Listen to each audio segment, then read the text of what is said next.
ኤስኤቲ ማትስ ላይ በብዛት የሚጠየቅ ጥያቄ ነው። አቬሬጅ ወይም የሚን ጥያቄ ማለት ነው። ዘ አቬሬጅ ኦፍ 5 ነምበር ኢዝ ስንት ነው ተብለናል? 28 ነው ተባል። ኢፍ ዋን ኦፍ ዘ ነምበር ኢዝ ሪሙቭድ አንዷ ቁጥር ሪሙቭድ ብትደረግ ዘ አቬሬጅ ቢካምስ 26 ያ ማለት አራት ሲሆኑ ቁጥሮች አቬሬጁ ስንት መጣ እያለን ነው? 26 መጣ እያለን ነው። አቬሬጅ ማለት ደግሞ ምንድን ነው? ሳሜሽን ሲካፈል ለነምበር ኦፍ ዳታ ነው። ስለዚህ ሰሙን ማግኘት እንችላለን ማለት ነው አይደል? አጠቃላይ መጀመሪያ የአምስቱ ቁጥሮች ድምር ስንት ነበረ፣ ከዛ በኋላ የአራት ቁጥሮች ድምር ስንት ነው እንላለን። ሁለቱን ስንቀንስ ሪሙቭድ የሆነውን ቁጥር እናገኛለን ማለት ነው። ሶ ምናደርጋለን? ሳሜሽን ብዬ ነው እንትን ማስቀምጠው 28 ሲባዛ በ5 አደርጋለሁ።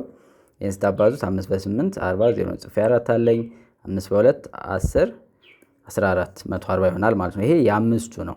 ከዛ በኋላ የአራቱ ደግሞ ሳሜሽን አሁን ምን ይሆናል? 26 ሲባዛ በ4 አደርገዋለሁ። 4 ሲባዛ በ6 24 4ን ጽፌ 2 አለኝ 4 ሲባዛ በ2 ስንት? 4 ሲባዛ በ2 8 ከ2 ጋር 10 104። ስለዚህ መጀመሪያ የአምስት ቁጥሮች ድምር ስንት ነበረ? 140 ነበረ።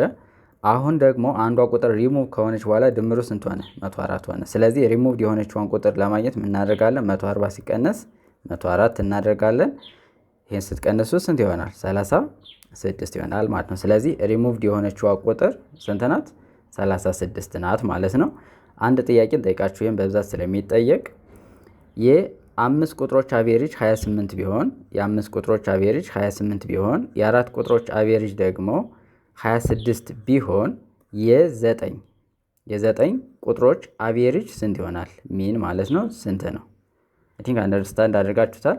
የአምስት ቁጥሮች አቬሬጅ ወይም ሚን 28 ቢሆን የአራት ቁጥሮች አቬሬጅ ወይም ሚን 26 ቢሆን የዘጠኝ ቁጥሮች አቬሬጅ ኦር ሚን ስንት ይሆናል? መልሱን ኮሜንት ሴክሽን ላይ ያስቀምጡልን። ለቲክቶክ አካውንታችን አዲስ ከሆናችሁ ፎሎ ማድረግ፣ ቪዲዮውን ላይክ፣ ሼር እና ኮፒ ሊንክ ማድረግ እንዳይረሳ።